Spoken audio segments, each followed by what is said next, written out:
But if they don't forgive you, it is not your problem. వారు నిన్ను క్షమించకపోతే అది నీ సమస్య కాదు. నువ్వు వెళ్ళి క్షమాపణ కోరావా, అదే నీది. నీవు సమాధాన పడతానికి ఆశపడ్డావా, అది నీవు చేయవలసింది.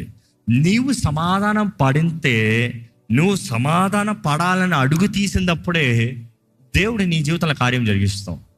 అనేక సార్లు మనం సమాధానం పడాలన్నా కూడా మనతో సమాధానం పడని వారు ఉంటారు. కానీ అటువంటి వారి గురించి మీరు చింతపడకండి. కొన్నిసార్లు కొంతమంది అంటారు, నేను క్షమిస్తున్నానండి మరలా బాధపడుతున్నారు, నేను క్షమిస్తున్నానండి మరలా బాధపడుతున్నాను, నేను క్షమిస్తున్నానండి మరలా బాధపడుతున్నారండి. అలాంటి వారితో ఎలాగ ఉంటామండి? దేవుడు అలాంటి వారితో ఉండమని నాకు చెప్పాడు. You see, that is where you need little wisdom. You know there is a group of people, you know there certain family members, certain relations. కొంతమంది ఎప్పుడు నిన్ను గడుగుతూనే ఉంటారు, నీ మీద మాటలు అంటనే ఉంటారు, నిన్ను కొంతమందికి కొన్ని రకాల జబ్బులు ఉంటాయి. తెలుసా తెలీదా మీకు? కొంతమంది ఇంబ్యాలెన్స్లు ఉంటాయంట, కెమికల్ ఇంబ్యాలెన్స్లు.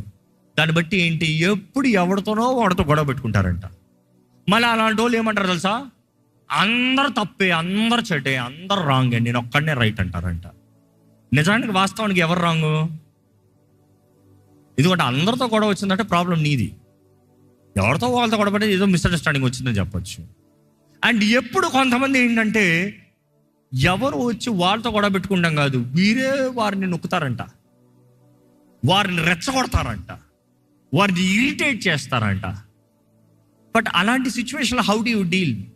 సింపుల్, నీ హృదయాన్ని శుద్ధంగా కాపాడుకో, వారి బలహీనతను గుర్తించు, వారిని క్షమించు, వారి మీద ఏ చేదు పెట్టుకోవద్దు. Forgive, let go, keep moving forward.